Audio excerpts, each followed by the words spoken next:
La Agenda. Con Carlos Ramírez y Roberto Vizcaíno. Los temas que marcan el día a día en México y el mundo. Estamos de regreso este lunes aquí, el día después de las elecciones en el Estado de México, Coahuila, Nayarit y Veracruz. Y con resultados pues muy interesantes. Y para hablar de ello, tenemos en la línea al titular de este espacio, Carlos Ramírez, para hacer su balance de todo este proceso. Carlos, ¿qué dices? Buenas tardes. Buenas tardes, Roberto, y buenas tardes al auditorio.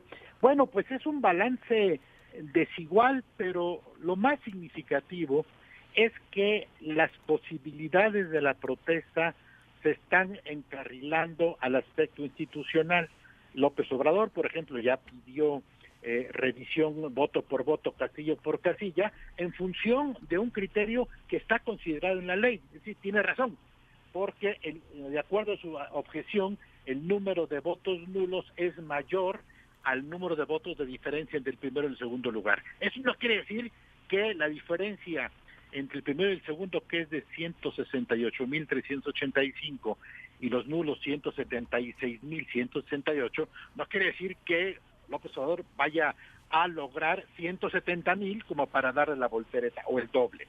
Pero bueno, quiere decir que ya hay una institucionalización de la protesta. También la profesora Delfina Gómez ya anunció que no se va a ir a las calles y que lo van a hacer todo por la ley. Yo creo que ese es un buen avance ya institucional que dejará desde luego buena parte de el pasado que nos recuerda a López Obrador en el 2006 cuando hizo el plantón, cuando quiso obligar a las autoridades electorales a darle el triunfo y cuando le ordenó al PRD que evitara la toma de posesión de Felipe Calderón para generar una crisis constitucional, no hubiera presidente juramentado y entonces el país tuviera que meterse en una segunda ronda electoral.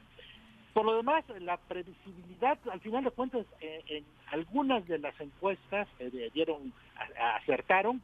Por ejemplo, acertaron en dar por delante, en empate técnico desde luego, Alfredo del Mazo sobre la profesora Delfina Gómez.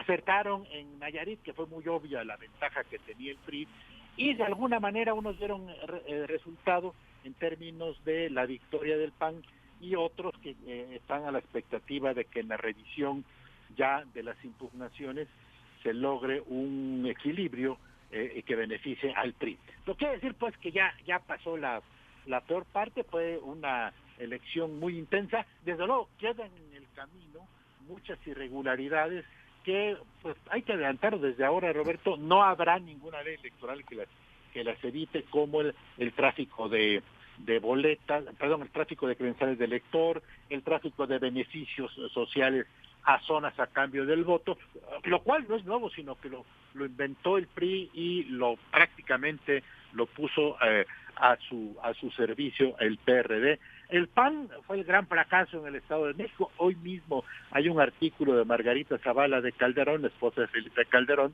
en el Universal, señalando que hubo un error estratégico de Ricardo Anaya en el PAN, que no generó recursos, que no hizo un fondo especial para la campaña, que no le dio estructura a Josefina Vázquez Mota y que por lo tanto debe cargar con la derrota. Desde luego, el Estado de México es una gravísima derrota, ya no para Josefina Vázquez Mota, sino para el PAN, porque bueno, pues es un partido, el PAN, que quiere aspirar a la presidencia y quedó en cuarto lugar en el Estado de México, que representa el primer padrón electoral de la República. Entonces, ahí está el panorama, pues, más o menos de redistribución del poder. Casi no se movieron las cosas, mensajes muy claros. El PRI está muy abajo, como partido solo, perdió elecciones, le ayudó la alianza, no es nada malo, al final de cuentas el esfuerzo para cada partido como Morena y PAN, que acudieron sin alianzas, sobre todo en el Estado de México, es un esfuerzo mucho mayor, no están capacitados, no tienen estructura. En cambio, el PAN, cuando se alió con el PRD, bueno, ganó en Nayarit y puede ganar en otras plazas, arrasó en alcaldías en Veracruz. Esta parte, pues, del panorama de reacomodo de los partidos, podemos decir que las expectativas fueron a nivel de ganar las plazas, para las que compitieron, que era muy arriesgado decir que a partir de este resultado pudiera darse alguna expectativa del 2018. Ya podemos decir que la carrera presidencial por el 2018 arrancó hoy, ya que se conocen los resultados, y tendrá que tener su propia dinámica, sus nuevas alianzas y sus nuevos reacomodos de poder. El saldo es que el PRI va con Verde, quizá con PANAL, con el PES, PAN va solo, Morena va sola. El intento que hizo López Obrador para unificarse con el PRD, pues no sé si lo hizo con ganas de que no se diera, porque primero los insultó y luego les dijo que se tomaran, luego los volvió a insultar y luego los volvió a llamar. Hubo 7 convocatorias y 7 insultos, como suponiendo que no le interesaba tener este tipo de relación y de alianza. El PRD tuvo una gran repunte solo en el Estado de México, eso hay que subrayarlo, y que dependerá de que Juan Cepeda logre tener una buena posición en el comité ejecutivo. Muchos lo candidatean para ser el presidente en el relevo ya de la asamblea próxima del partido, lo cual le daría un nuevo dinamismo, nuevas figuras, un refresco pues en posibilidades, porque ya todos los presidentes y líderes del PRD están bastante quemados y bastante embarcados en sus propios conflictos. Entonces el PRD como que tiene posibilidades de reactivarse si es que entendieron, si es que los líderes del PRD entendieron el mensaje de Juan Cepeda. Si no, bueno, seguirán los mismos dominando las decisiones y Juan Cepeda pasará a un segundo lugar. En ese sentido, pues, el saldo es, digamos, no conflictivo, previsible, un reacomodo muy pequeño de áreas de poder, pero también en el entendido de que eran elecciones prácticamente locales. El PRI mandó un mensaje todavía muy extraño que no se alcanza a entender por qué el arresto del exgobernador quintanarroense Roberto Borges, a quien beneficiaba, qué tipo de mensaje político estaría mandando ese arresto. No se sabe si fue un arresto, digamos, estimulado por el gobierno federal o, como ocurrió en el caso de Veracruz y de Chihuahua, la dinámica local llevó al arresto de Javier Duarte y a la orden de aprehensión contra César Duarte. Si hay una lectura política, podríamos decir que ahí hay un mensaje del presidente para el 2018, un mensaje político que tendremos que ir desentrañando en los próximos días. En fin, el saldo ahí está.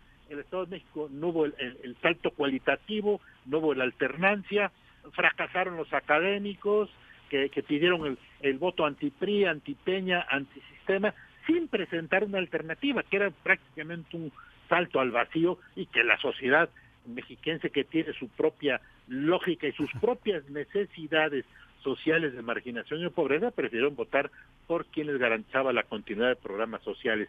No es ningún delito, al final de cuentas se vota por algo, un programa de gobierno que lleva implícitos programas sociales. En fin, ese es el primer corte de Roberto Vizcaíno, y creo que habrá comentarios diversos a lo largo del programa que nos darán un panorama un poco más plural. Así es, como tú bien dices, hay muchos mensajes, muchísimos mensajes, cada quien le dará, cada analista, cada persona, cada partido, cada dirigente, le dará su propia lectura a muchas cosas. Lo fundamental, pues está allí lo que tú planteas, y está ahí, hay elementos muy definidos. O sea, ya a estas alturas de la elección, pues ya sabemos quién ganó y quién perdió. Va a ser muy difícil, como tú bien dices, si hay conteo de voto por voto, como quiera que sea, va a ser muy difícil que se mueva la historia de cada elección, en donde ha habido recuentos, señala que los votos que se cuentan y que se dejan de contar, pues se distribuyen entre todas las fuerzas. Entonces no por contar voto por voto de repente aparece un paquete para tal o cual partido o candidato. Entonces va a ser muy difícil que se modifique lo que ya está planteado. Ese es el punto. Ahora, si me permites, adelante, unos segundos más. Hay algo que quiero señalar porque me llamó la atención y lo declaró anoche, o lo dijo anoche en un programa de televisión ya posterior a las elecciones, el académico Jorge Castañeda, respecto a que por qué los secretarios de Estado fueron a impulsar programas sociales. Y él decía, en el pasado, ese dinero se le daba a dirigencias priistas en diferentes niveles y se lo robaban y no llegaba a la gente y por lo tanto no se convertía en votos. Al mandar el presidente de la República a funcionarios, secretarios de Estado, el dinero sí llegó directamente, el mensaje de mayores apoyos sociales sí llegó directamente y eso ayudó a que no hubiera el voto también del enojo, decir, vienen a pedirme el voto, no me dan una despensa o la despensa se la roban ustedes. Había casos en elecciones locales en donde las despensas llegaban ordeñadas, abiertas, en pedazos, incompletas, y no a todos, y claro, no generaban este sentimiento de apoyo. Me llamó mucho la atención, yo no había registrado ese dato y ahí lo dejo también para que lo tome el auditorio en cuenta. Pues sí, yo por mi parte adjuntaría varias cosas. Mira, el voto global en esta elección, que ha sido bastante bueno, el voto en prácticamente todos los estados han dado sobre el 55% en términos generales, lo cual advierte que es una elección pues concurrida en relación a los procesos anteriores. En el anterior, en el Estado de México, fue 46%, hoy anda sobre el 53% más o menos. Exacto. Quizá un poco más. Bueno, te quiero decir una cosa, con este PRI golpeado, rechazado y lo demás, fíjate que el PRI tiene 1 millón de votos más que su contendiente inmediato, que es el PAN, y hay que decir que el PRD se hizo de los municipios más importantes en Nayarit, es muy interesante, la capital y algún otro municipio, y de la elección del año pasado a hoy, a la de hoy, en Veracruz, Morena, o sea, Andrés Manuel López Obrador, perdió cerca de 500,000 votos. Son datos muy interesantes que advierten cómo es posible que la población en un momento determinado cambie tan rápido en un lapso tan corto. Sí, y ahí este dato de Veracruz que es bien importante.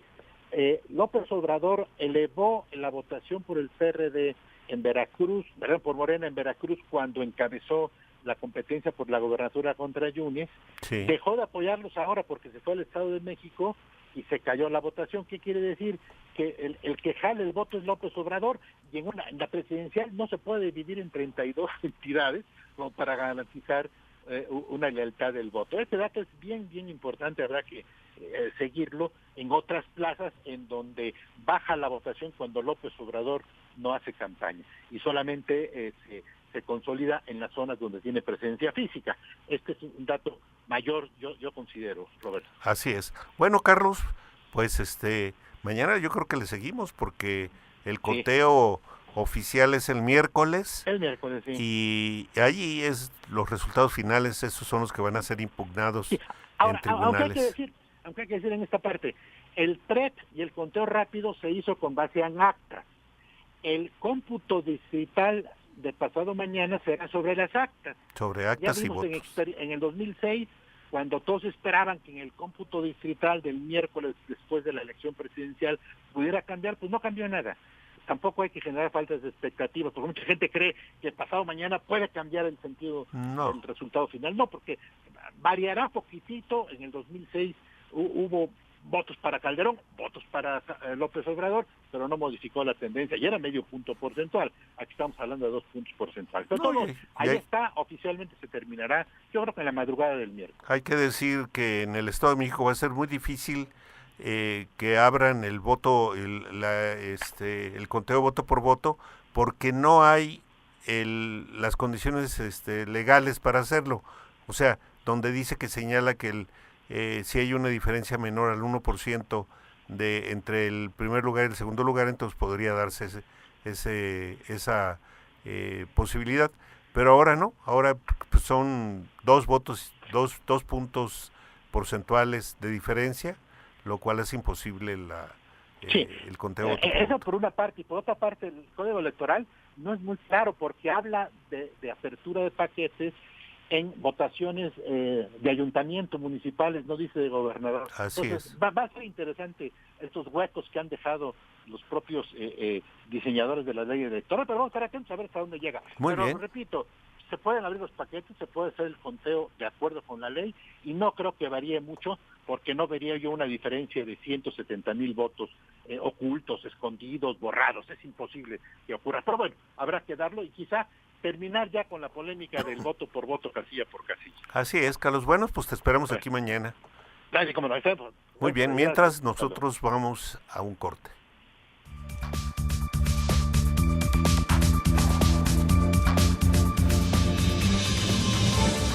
La agenda.